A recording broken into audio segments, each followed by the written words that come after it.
இன்னைக்கு நான் சின்ன வயசில் படித்த கும்மிப்பாட்டு பாடலான்னு நினைக்கிறேன். கேளுங்க தங்கங்களே. படிக்கிட்டா?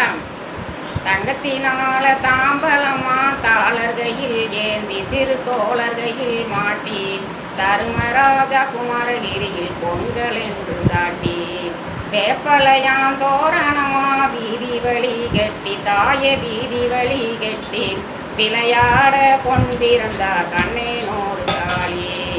காளியம்மன் கோவிலில ஆலமரம் ஒன்று அது ஆதிலையே உண்டும் அதில் 2 மேல் பார்க்கும் அன்னக்கிளியே 2 காளி பாடுத்து உறங்கும் கனகரத்னம் மேட தாய கல்பதிச்ச ஓட எந்திரிச்சா சலசலங்கும் சாம்புராணி வாட. காளியம்மன் கோவிலில வாசப்படி 2 தாய வைரமணி திண்டு அடையாளமும் தடையாளமும் பச்சை வாழை தண்டு. நன்றி மக்களே.